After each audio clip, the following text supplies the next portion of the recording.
Shalom semuanya, senang kembali bersama saudara dalam program Deep Talk with Pase. Dan pada kesempatan pada malam hari ini kita akan melanjutkan tadarusan Alkitab kita dari kitab Hagai pasal yang kedua. Dan pasti selesai malam hari ini, karena Hagai cuma ada 2 pasal, jadi pasti selesai. Dan sebelum kita mulai, kita satu hati kita doa. Bapak mengucap syukur pada malam hari ini kami boleh kembali bisa melanjutkan tadarusan Alkitab kami. Bicara kepada kami, sehingga ayat-ayat dalam kitab Hagai ini bisa kami baca dan kami mengerti dengan baik. Dan memberkati kami tentunya. Jangan satupun kami yang kau lalui, kami siap diberkati. Haleluya. Saudara, mari kita siapkan beli postan. Mari kita siapkan Alkitab kita. Hagai pasal yang kedua. Dan saya berharap semua kita bisa menyiapkan Alkitab kita sehingga nanti kita baca bersama-sama dan coba kita gumuli, renungkan, dan coba kita pahami dalam bahasa yang sederhana. Siapkan ya, Hagai pasal yang kedua. Terlalu besar kasih-Mu Bapa, pengorbanan yang Kau berikan bagiku. Terlalu mahal darah-Mu Yesus tercurah untuk menebus hidupku. Tercurah untuk menebus hidupku. Ya, ada Hagai, wah terlalu bawah. Coba saya benerin dulu saudara ya. Hagai pasal yang kedua ya. Kemegahan bait suci yang baru. Mari sama-sama coba kita baca dari pasal 2 ini sampai selesainya satu perikop dulu kita baca ya bersama-sama saya. Dalam bulan yang ke-7, pada tanggal 21 bulan itu, datanglah firman Tuhan dengan perantaran Nabi Hagai, bunyinya. Katakanlah kepada Zerubabel bin Sealtiel, Bupati Yehuda, dan kepada Yosua bin Yosadak, Imam Besar, dan kepada selebihnya dari bangsa itu, demikian. Masih adakah di antara kamu yang telah melihat rumah ini dalam kemegahannya semula? Dan bagaimanakah kamu lihat keadaannya sekarang? Bukannyakah keadaannya di matamu seperti tidak ada artinya? Tapi sekarang, kuatkanlah hatimu, ya hai Zerubabel, demikianlah firman Tuhan. Kuatkanlah hatimu, hai Yosua bin Yosadak, Imam Besar. Kuatkanlah hatimu, hai segala rakyat negeri, demikianlah firman Tuhan. Bekerjalah, sebab aku ini menyertai kamu, demikianlah firman Tuhan semesta alam. Sesuai dengan janji yang telah kulihat dengan kamu pada waktu kamu keluar dari Mesir. Dan rohku tetap tinggal di tengah-tengahmu. Janganlah takut, sebab beginilah firman Tuhan semesta alam. Sedikit waktu lagi, maka aku akan menggoncangkan langit dan bumi, dan laut dan darat. Aku akan menggoncangkan segala bangsa, sehingga barang yang indah-indah kepunyaan segala bangsa datang mengalir. Maka aku akan memenuhi rumah ini dengan kemegahan. Firman Tuhan semesta alam. Kepunyaanku lah perak, kepunyaanku lah emas, demikianlah firman Tuhan semesta alam. Adapun rumah ini, kemegahannya yang kemudian akan melebihi kemegahannya yang semula, firman Tuhan semesta alam. Dan di tempat ini, aku akan memberi damai sejahtera, demikianlah firman Tuhan semesta alam. Pada tanggal 24 bulan yang ke-9 pada tahun yang kedua zaman Darius, datanglah firman Tuhan kepada Nabi Hagai, bunyinya, dan seterusnya ya. Ini ada perikop baru, nanti kita coba membaca berikutnya ya saudara ya. Kita sampai di sini dulu sampai ayat yang ke-10. Apa yang kita bisa pahami di ayat 1 sampai 10 Hagai pasal 2 ini? Yakni Tuhan berkata kepada Hagai, kepada umatnya Israel, bahwa meskipun kalian melihat bahwa rumahku ini udah nggak berbentuk lagi, udah ya nggak ada kemegahannya lagi. Tapi perhatikanlah ya, di waktuku kata Tuhan dalam bahasa saya di kalimat-kalimat yang kita baca ayatnya tadi. Kalau aku sudah berkehendak, kalau aku sudah mau bertindak, maka semua bangsa akan memberikan segala kepunyaannya yang indah-indah. Ya, segala bangsa akan mengalir, dari segala bangsa itu akan mengalir yang indah-indah sehingga akhirnya rumah ini terbangun kembali. Sebab di ayat-ayat yang kita baca tadi Tuhan berkata, kepunyaankulah perak, kepunyaankulah emas. Jadi kalau Tuhan yang sudah berkehendak, kalau Tuhan yang sudah berfirman, saudara, maka pasti jadi.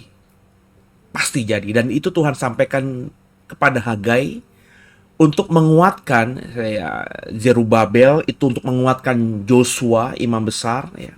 Sehingga mereka itu terus berketapan untuk kembali memugar bait Allah, membangun bait Allah. Bahkan ada janji kata Tuhan tadi, rumah yang akan kubangun nanti akan jauh lebih megah daripada yang semula. Dan itu terjadi. Jadi kita tahu dalam sejarahnya bait Allah itu sudah 2 kali ya mengalami ya renovasi signifikan. Sebenarnya kalau mau jujur ya ada masa, bisa dibilang 3 kali juga ya. Ada masa antara zaman Hagai ini ketika ada niat untuk memugar bait Allah, itu pemugaran yang dilakukan oleh Zerubabel, Yosua, kemudian juga Esra ya, terus juga Yeremia gitu ya saudara ya. Semua itu belum sampai pada kesempurnaan. Jadi bait Allah itu kan yang membangun Salomo. Ketika Salomo membangun bait Allah itu malah dengan megahnya luar biasa.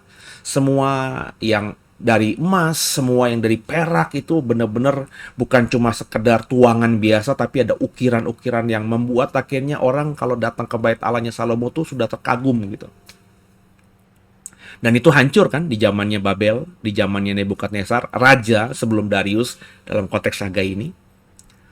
Dan baru kemudian ketika pemugaran ini dilakukan di zamannya Yosua, Zerubabel, Esra, itu berkelanjutan, panjang itu durasi waktunya ratusan tahun, sampai di zaman akhirnya bait Allah itu benar-benar dipugar dengan sempurna di zaman Herodes Agung, saudara, The Great Herod, di zaman ya antara nggak jauh dari antara Yesus lahir, saudara, karena ketika Tuhan Yesus lahir di Bethlehem dari perawan Maria, itu di zamannya Raja Herodes Agung ini berkuasa, ya. Dan bait Allah itu menurut sejarah ya, karena tentu kita tidak bisa menemukan bukti yang realistis, bukti yang bukti yang nyata gitu, karena zaman itu nggak ada yang memfoto, belum ada teknologi foto, yang melukis juga ya tidak ada pertinggalnya sampai zaman ini. Kita cuma bisa ngebayangin aja ya, berdasarkan informasi yang ada di dalam Alkitab kita maupun informasi-informasi di luar Alkitab tentang bagaimana megahnya bait Allah yang dibangun atau dipugar oleh Herodes Agung itu. Jauh lebih besar. Secara kapasitas, secara luas, jauh lebih besar daripada bait Allahnya Salomo. Lebih megah, ya. Tapi mungkin ya, kalau kita membandingkan bagaimana Salomo membangun bait Allah, mungkin di zamannya Herodes ketika membangun bait Allah, ya tidak semua perkakas itu dibuat dari emas murni. Juga tidak ada informasi kayu-kayu yang dibangun itu, yang dipakai itu kayu apa. Kalau di Salomo kan kayu aras Libanon ya, saudara ya. Mungkin saja di zamannya Herodes kayu aras nya bait Allah Salomo masih ada, belum hancur, karena kayu aras tuh bisa bertahan ribuan tahun. Ya kalau kita mengunjungi situs-situs di Israel hari ini, ada banyak gereja, ada banyak situs yang konon katanya kayu-kayunya itu ya sudah berusia ribuan tahun. Ya. Ada yang mengatakan sudah hampir ribuan, 1500-an tahun ya, di zaman ketika gereja baru berkembang. Ya, tapi ya saya juga tidak terlalu yakin gitu, karena apakah penanggalan gereja itu dibangun itu benar-benar apa ya, benar-benar sahih gitu ya, benar-benar pasti gitu ya.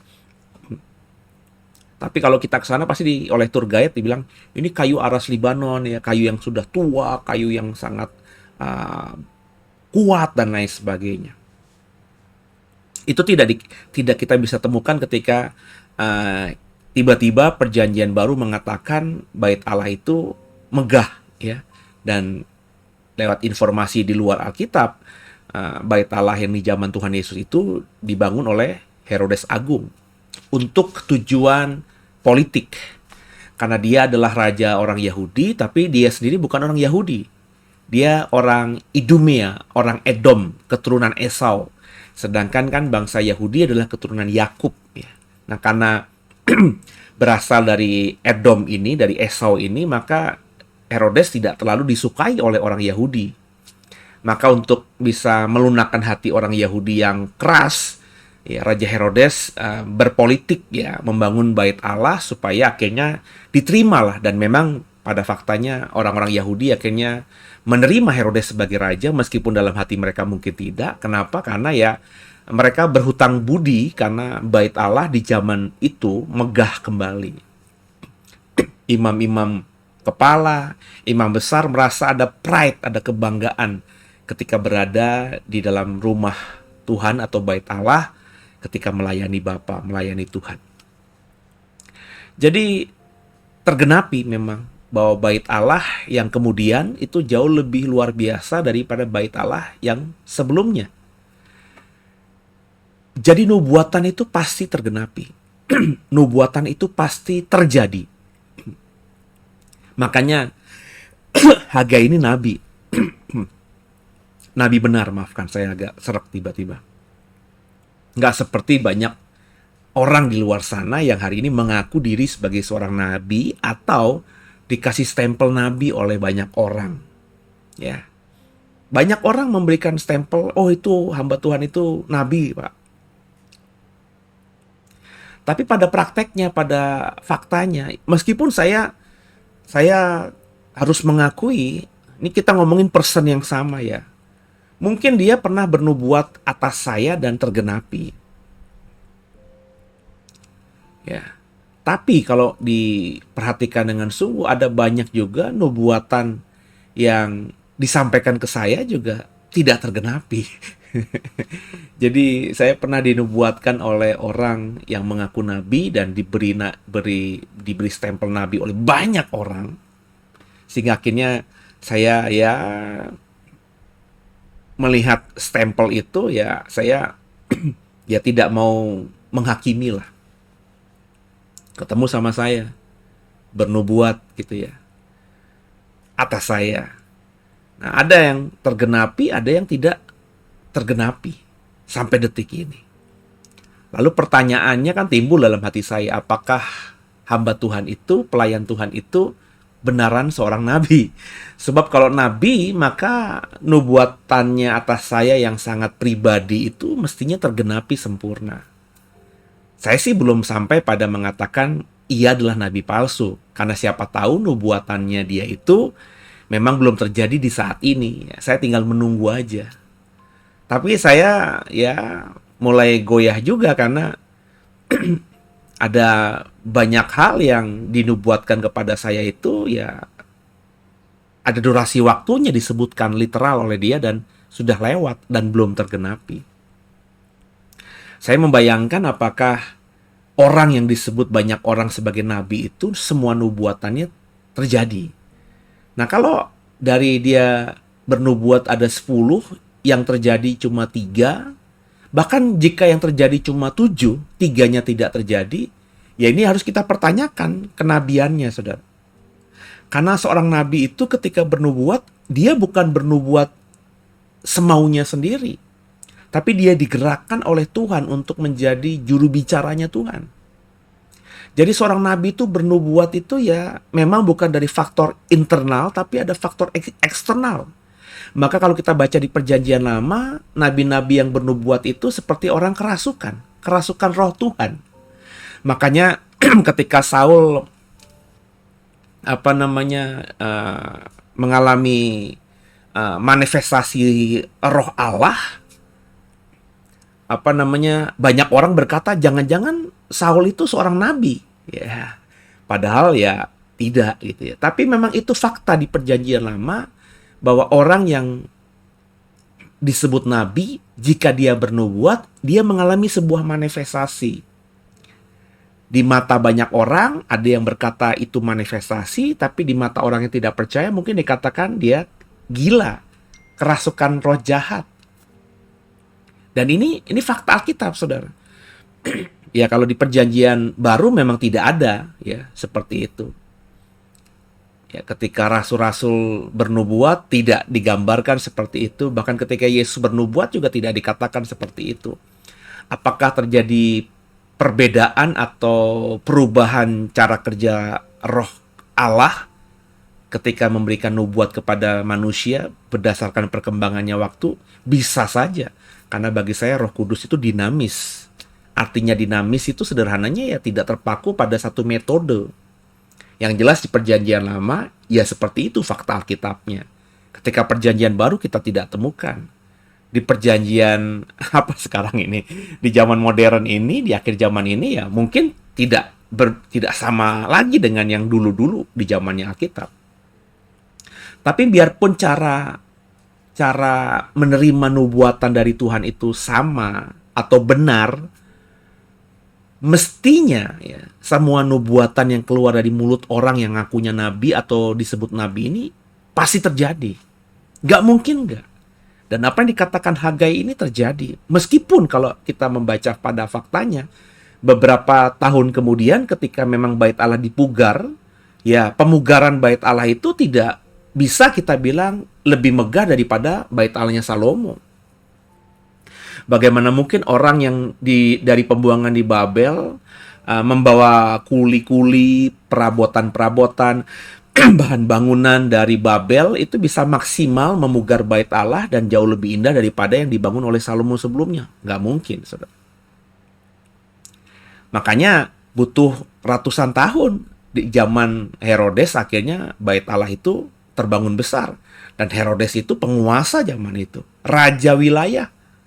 Sehingga dia bisa memerintahkan orang-orang dengan tegas dan keras untuk ikut ambil bagian dalam pemugaran bait Allah ini. Apapun yang dilakukan, apapun yang terjadi, nubuatan Tuhan tergenapi bahwa bait Allah di zaman Tuhan Yesus hidup jauh lebih megah, lebih besar daripada bait Allah yang dulu dibangun oleh Salomo. Tuhan kalau bernubuat tidak pernah salah. Kita lanjutkan ya, perikop berikutnya. Pembangunan bait suci terancam oleh ikut sertanya orang-orang najis. Beginilah firman Tuhan semesta alam itu. Tanyakanlah pengajaran kepada para imam.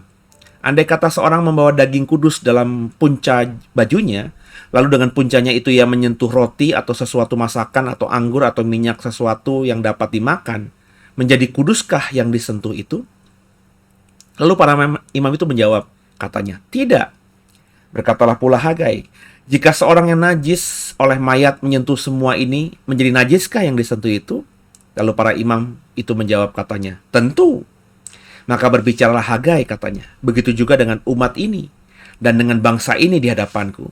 Demikianlah firman Tuhan. Dan dengan segala yang dibuat tangan mereka dan yang dipersembahkan mereka di sana adalah najis.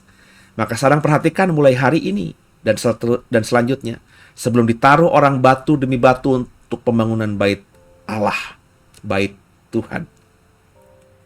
Jadi ya Tuhan kembali bernubuat lewat Hagai bahwa ya yang ikut mengambil bagian dalam pembangunan bait Allah ini ya ada orang-orang najis.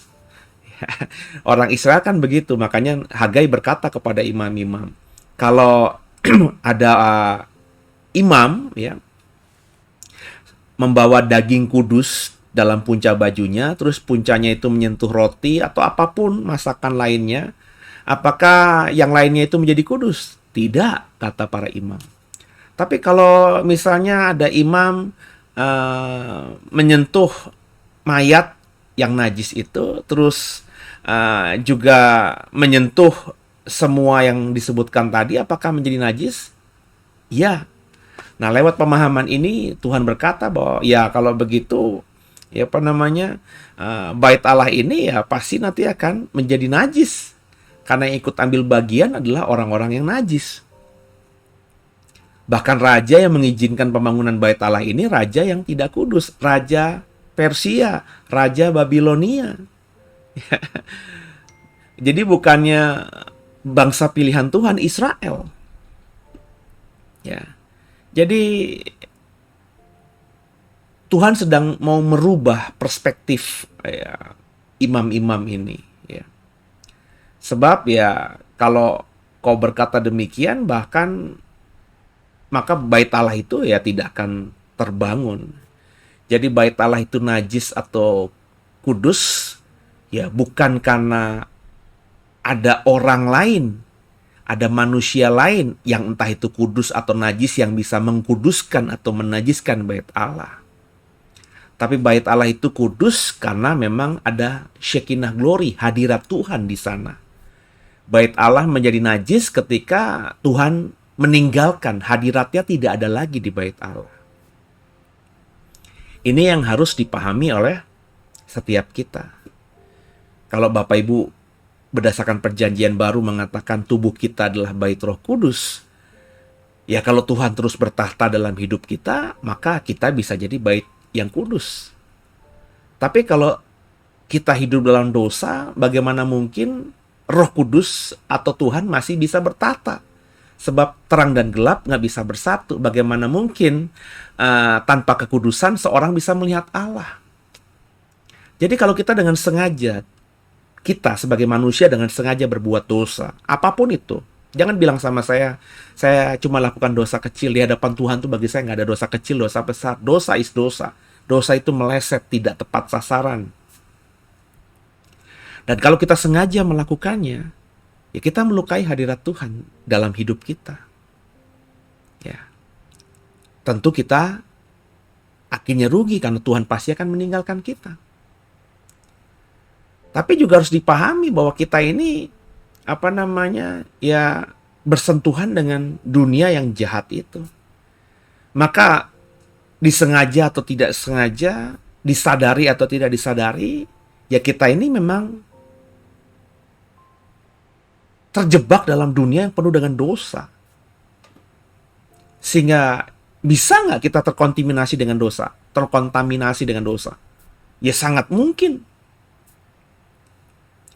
Makanya itu Tuhan berkata lewat ayat-ayat ini yang saya tiba-tiba mendapatkan hikmat Tuhan. Yang membuat dirimu kudus itu bukan dengan apa yang kau lakukan, apa yang tidak kau lakukan. Tapi ketika Tuhan memang ada dalam diri kita. Dialah yang mengkuduskan kita. Maka ketika kita dengan sengaja berbuat dosa, kita dengan sengaja tidak melakukan kebenaran firman Tuhan, kita dengan sengaja tidak menghormati kehadirannya dalam tubuh kita dengan melakukan kenajisan, melakukan hal-hal yang jahat di mata Tuhan. Ya. Selama Tuhan masih memberikan kasih karunia-Nya, kita masih bisa kudus. Tapi kan kasih karunia Tuhan atas kita bisa berubah. Dalam artian, itu kan hak prerogatifnya Tuhan. Apakah ketika kita terus berbuat dosa, dan tidak mau bertobat, selamanya Tuhan akan mengampuni kita dan pengampunannya terus berlaku atas kita? Ya bagi saya, kalau kau sudah percaya, sudah dibaptis, sudah terima Tuhan, tapi sepanjang sisa hidupmu sampai matimu, kau masih menikmati dosa, kau mati bahkan dalam dosa, perbuatan dosa yang kau lakukan menyebabkan kau mati sebagai manusia, ya pertanyaannya apakah Tuhan masih ada dalam hidupmu? Bagi saya ketika kita dengan sengaja berbuat dosa, dan kita sudah tahu kebenaran tapi kita dengan sengaja melukai kebenaran itu, ya kita tidak menghormati hadirat Tuhan lagi. Jadi bukan karena dunia bisa merubah kita sehingga kita akhirnya menjadi najis, tapi ada atau tidaknya Tuhan dalam diri kita. Meskipun kita hidup dalam dunia yang jahat, tapi kalau kita sebagai manusia percaya, kita terus menyenangkan hati Tuhan, berusaha membuat Tuhan nyaman dalam tinggal dalam diri kita, ya maka saya percaya kiri kanan najis, kita akan terus kudus. Tapi meskipun kita ada di kiri kanan yang kudus, tapi kita dengan sengaja hidup dalam dosa, masakan Tuhan terus bisa ada dalam diri kita ini? Nah, kehadiran Tuhan itu kan kita minta, kemudian kita jaga, supaya dia terus ada. Yang menjaga itu bukan Tuhan yang menjaga kita. Dia adalah seseorang, sosok, oknum, yang kita undang untuk masuk dalam hidup kita. Supaya dia nyaman dalam hidup kita, ya bahasa dunianya kita entertain dia. Kita senangkan Tuhan, supaya dia nyaman. Dan itu bagian kita, bagian saudara, bagian saya, bukan bagiannya Tuhan. Jadi, apa yang kita baca dalam perikop ini yang saya dapatkan, itu yang saya bagi. Mungkin agak kurang nyambung, tapi nggak tahu kenapa roh saya berkata harus mengatakan hal itu. Perikop berikutnya ya. Pembangunan bait suci mendatangkan berkat. Ayat 16. Bagaimana keadaanmu? Ketika orang pergi melihat suatu timbunan gandum yang seharusnya sebanyak 20 gantang, hanya ada 10. Dan ketika orang pergi ke tempat pemerasan anggur untuk mencedok 50 takar, hanya ada 20. Aku telah memukul kamu dengan hama dan penyakit gandum, dan segala yang dibuat tanganmu dengan hujan batu. Namun kamu tidak berbalik kepadaku, demikianlah firman Tuhan. Perhatikanlah mulai dari hari ini dan selanjutnya, mulai dari hari yang ke-24 bulan ke-9, mulai dari hari diletakkannya dasar bait Tuhan, perhatikanlah, apakah benih masih tinggal tersimpan dalam lumbung, dan apakah pohon anggur dan pohon ara, pohon delima, pohon zaitun belum berbuah. Mulai dari hari ini, aku akan memberikan berkat. Maka datanglah firman Tuhan untuk kedua kalinya kepada Hagai dalam tanggal 24 bulan itu. Bunyinya, nanti kita baca. Nah saudara, jadi ini masih terhubung dengan apa yang kita bahas di hari Senin malam, Hagai 1. Ketika kita ikut ambil bagian dalam pekerjaan Tuhan, ketika kita ambil bagian dalam mensupport pelayanan untuk menyenangkan hati Tuhan, kita mensupport gerejamu, saudara mensupport komunitas Kristen yang memang benar-benar itu kau tahu mau melayani Tuhan dengan tulus. Kau mensupport hamba Tuhan yang memang punya hati yang untuk melayani Tuhan. Maka kata Tuhan dalam ayat-ayat tadi, ujilah aku. Ya. Apakah pohon anggur, pohon ara, pohon delima, pohon zaitun tidak berbuah? Di ayat-ayat ini kita mendapatkan pesan bahwa ketika kita ikut ambil bagian dalam pekerjaan Tuhan, dengan tenaga, dengan pikiran, dengan dana, dengan apapun saudara, setiap kita punya panggilan berbeda-beda. Tapi ketika kita dengan panggilan berbeda-beda mau ambil bagian dalam memperbesar kerajaan surga lewat pelayanan gerejamu, komunitas Kristenmu, komselmu, persekutuan doamu, apalah itu bentuknya, maka saudara pasti akan diberkati Tuhan. Ya memang ayat-ayat ini bisa disalahpahami, bisa dipakai untuk tujuan-tujuan tertentu, untuk memperkaya misalnya hamba-hamba Tuhan tanda kutip yang ingin memang tujuan hidupnya memperkaya diri dengan membodohi jemaat, dengan memakai ayat-ayat untuk kepentingan politiknya. Ada, harus saya akui di luar sana. Tapi saya mengatakan ini karena kita dalam konteks sedang tadarusan. Masakan ayatnya begini, kemudian saya mengatakan atau menafsirkan dengan hal yang berbeda. Ya, di atas ya, tidak di atas tidak. Saya tidak punya agenda khusus soal ini. Saya sudah menjelaskan style saya dalam tadarusan.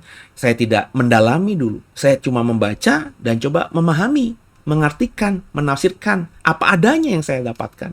Makanya saya tidak mendalami pakai bahasa aslinya. Saya nggak melihat konteksnya dengan detail. Saya buat tadarusan ini supaya saudara yang orang awam juga terpicu untuk juga mau tadarusan Alkitab dengan keluargamu. Jadi membaca Alkitab dan mendapatkan pengertian yang kita baca dari Alkitab itu nggak harus melulu, saudara, punya ilmu teologi ya. Selama saudara datang kepada Tuhan dengan hati yang sungguh, maka ayat-ayat yang kita baca meskipun kita tidak punya pengetahuan teologi yang mumpuni, ilmu tafsir yang luar biasa, kita bisa memahaminya. Dan ini yang saya terapkan hampir menjelang tahun kedua kita tadarusan Alkitab ini. Supaya apa?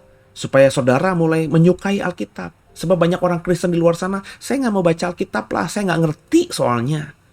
Mendingan pendeta aja lah hari Minggu yang khotbah, saya lebih mengerti daripada saya baca sendiri. Kalau saya baca sendiri saya ngantuk. Saya kan bukan orang teologi ya. Bagaimana mungkin saya bisa mengerti Alkitab? Yang bisa baca Alkitab itu kan orang-orang yang belajar agama, belajar Kristen, belajar teologi ya. Ada kan banyak ya. Pembelaan, apologet, alasan-alasan orang-orang tidak membaca Alkitab.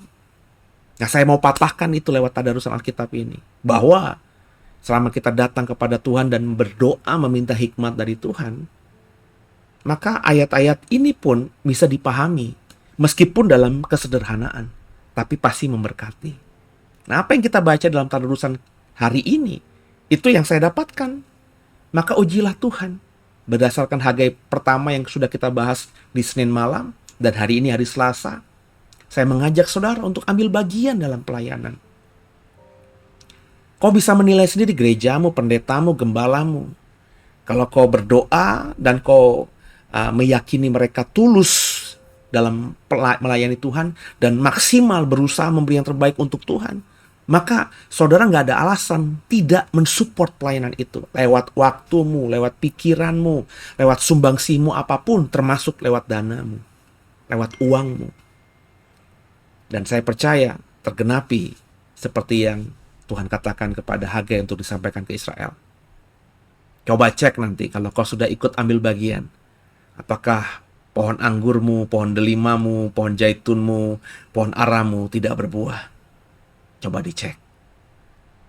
Tapi kalau kau tidak melakukan, seperti tadarusan kita hari Senin kemarin, kau dapat upah, dimasukkan ke dalam kantong, ya. Tapi kantongnya berlubang, sehingga akhirnya yang kau bawa pulang itu habis di tengah jalan. Kau makan tapi tidak kenyang, kau berjubah tapi badanmu tetap dingin. Jadi yang kau dapatkan tidak akan jadi berkat buat hidupmu. Kenapa? Karena kau tidak ikut ambil bagian dalam pekerjaan Tuhan. Maka kitab Hagai ini sangat kental mengajak kita orang percaya untuk ambil bagian. Ambil bagian itu sesuai dengan apa yang bisa kita lakukan. Dengan apa yang ada. Bukan dengan apa yang tidak ada. Maka jangan bernasar. Nantilah kalau saya sudah jadi pengusaha, nantilah kalau saya sudah punya rumah, nantilah kalau saya jabatannya sudah punya pangkat ini, baru. Nah, itu nggak boleh begitu. Dari apa yang ada. Kalau kita ngomongin uang yang kau punya cuma Rp1.000 untuk membantu pelayanan gerejamu, maka berikanlah dengan sungguh. Ketika kau tidak punya uang, kau hanya punya tenaga, maka ketika gerejamu punya pelayanan tertentu, maka hubungi. Saya punya tenaga, apa yang bisa saya bantu? Saya mau melayani dengan tenaga saya. Saya punya pikiran, saya punya ide begini. Mau nggak diterima? Saya maulah membantu memikirkan bagaimana agar gereja kita bisa berkembang nantinya. Ambil bagian, saudara. Jangan tidak ambil bagian. Sebab itu menentukan hidupmu ke depannya. Janji kepada Zerubabel. Ayat 21. Katakanlah kepada Zerubabel, Bupati Yehuda begini. Aku akan mengguncangkan langit dan bumi, dan akan menunggang balikan tahta raja-raja. Aku akan memunahkan kekuasaan kerajaan bangsa-bangsa, dan akan menjungkir balikan kereta dan pengendaranya. Kuda dan pengendaranya akan mati rebah masing-masing oleh pedang temannya. Pada waktu itu demikianlah firman Tuhan semesta alam. Aku akan mengambil engkau, hai Zerubabel bin Sealtiel, hambaku, demikianlah firman Tuhan, dan akan menjadikan engkau seperti cincin materai, sebab engkaulah yang kupilih, demikianlah firman Tuhan semesta alam. Zerubabel bin Sealtiel, bupati, itu tidak dianggap oleh banyak orang saat itu. Tapi Tuhan berkata lewat nubuatan Hagai ini, ya, tenang Zerubabel, Nanti aku akan mengguncangkan langit. Orang-orang yang menentangmu, musuh-musuhmu akan kujungkir balikan. Mereka akan memerangi teman mereka sendiri, sekutu mereka sendiri. Sehingga kau akhirnya bisa berjaya. Bahasa menjadikan engkau seperti cincin materai. Itu adalah janji bahwa Zerubabel akan Tuhan angkat menjadi tokoh yang hebat. Dan memang terbukti lewat perannya dan jabatannya. Dan sebagai seorang pemimpin, dia bisa mengkondisikan Yerusalem kembali menjadi kota yang diperhitungkan di zaman itu. Tembok kota akhirnya dipulihkan. Bait Allah akhirnya dipulihkan. Tentu itu adalah faktor yang dimiliki, yang paling berpengaruh. Selain kalau kita ngomongin kuasa Tuhan, yakni orang yang berkuasa. Orang yang berkuasa sebagai bupati Yehuda saat itu adalah Zerubabel. Dialah yang memanage, dialah yang mengatur lancarnya pembangunan bait Allah. Dengan Tuhan berjanji dan bernubuat, semua orang yang akan menghalangimu akan kujungkir balikan, dan itu tergenapi. Tantangannya besar. Tantangannya besar dari orang-orang Samaria, dari orang-orang yang bukan orang-orang Yahudi yang sudah mendiami Yerusalem karena ditinggali orang-orang Yahudi ketika dibuang di Babel.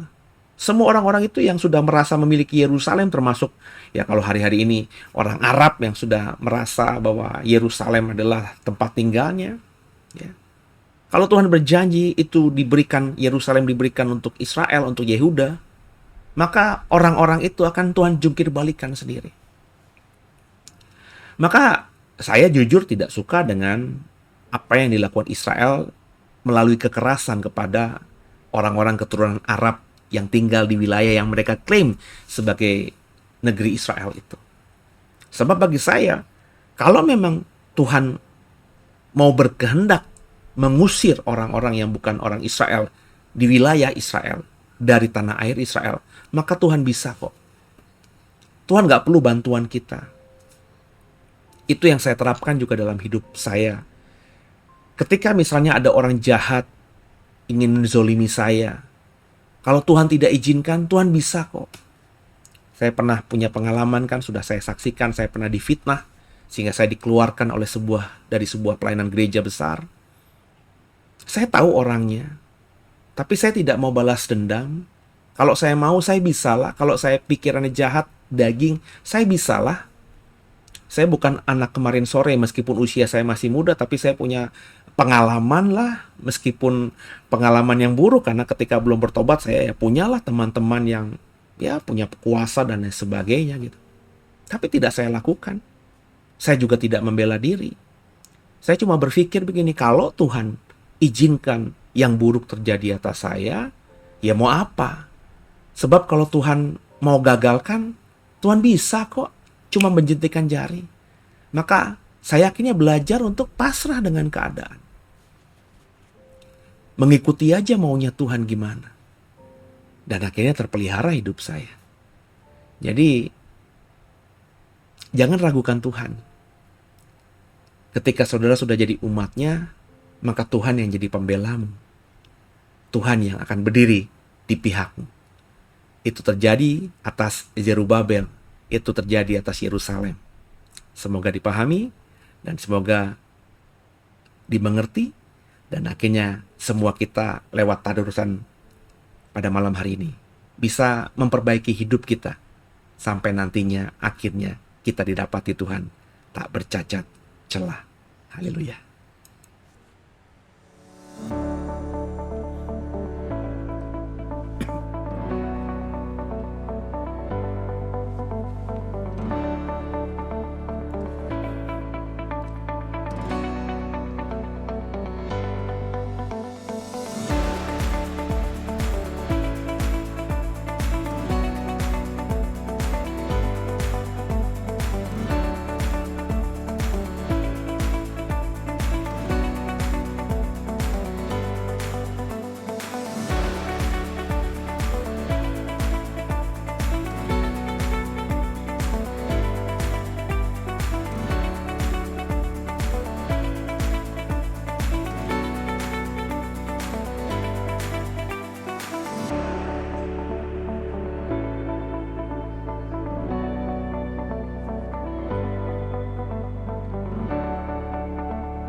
Saya berharap beberapa pengumuman tadi direspon oleh saudara. Saudara, ada kita punya program sekolah Alkitab, ya ikut saudara, ya biayanya sangat murah, 100.000 satu program, ya kurang lebih sebulan, ya. Kalau saudara bahkan tidak mampu pun hubungi kami, nanti kami pasti akan bantu kasih beasiswa gitu saudara. Tapi kalau saudara diberkati Tuhan, ya bayarlah 100.000 itu, karena itu juga untuk biaya operasional, untuk memberkati dosen-dosen yang mengajar, dan juga fasilitas-fasilitas yang harus dibutuhkan. Kalau saudara ada berkat lebih, lebihkan itu supaya kita lewat berkat lebih itu bisa mensubsidi teman-teman yang tidak bisa ikut sekolah ini. Jadi saudara, ayo sama-sama kita bertumbuh. Siapapun, saudara bukan jemaat The Way pun saya undang, karena memang ini terbuka untuk umum selama saudara mau belajar, ya, kebenaran. Dan kalau saudara mempercayai kebenaran itu, ya, bisa kami transferkan kepada saudara. Kalau saudara tidak percaya dengan saya, tidak sejahtera dengan The Way, ya jangan ikut gitu ya. Tapi kalau saudara percaya dengan apa yang saya ajarkan, sejahtera dengan pelayanan The Way, saya berharap saudara ikut supaya punya iman yang bertumbuh begitu. Jadi itu saja, semoga juga tadarusan Hagai 2 ini memberkati saudara. Besok kita akan masuk kitab yang baru, dan semoga apa yang kita kerjakan hari ini jadi berkat. Kalau diberkati, bantu subscribe, like, dan juga di-share program ini kepada yang lainnya. Dan terus dukung dalam doa, saudara. Ya, kalau ada kerinduan untuk sesuatu dibicarakan, dikomunikasikan dengan saya, ya mau di-sharingkan, silahkan loh ya. Ada nomor-nomor telepon yang bisa dihubungi, ya. Bapak Ibu bisa menghubungi nomor telepon yang ada, ya di dalam kolom deskripsi biasanya ada nomor admin kami atau nomor sekretariat kami. WhatsApp di situ hanya via WhatsApp, jadi tidak bisa ditelepon. Nanti pasti kalau saudara memang mau menghubungi saya, akan disambungkan dengan saya. Nanti kalau ada pergumulan apapun, ya bisa saya jawab. Kalau memang membutuhkan waktu khusus untuk diskusi dengan saya, nanti coba kita atur waktunya supaya saya pas waktunya nyaman, sehingga diskusinya bisa lancar. Ayo sama-sama kita bertumbuh dalam Tuhan. Tundukkan kepala, kita doa. Makasih Tuhan buat malam hari ini. Kami sudah belajar banyak dari Hagai.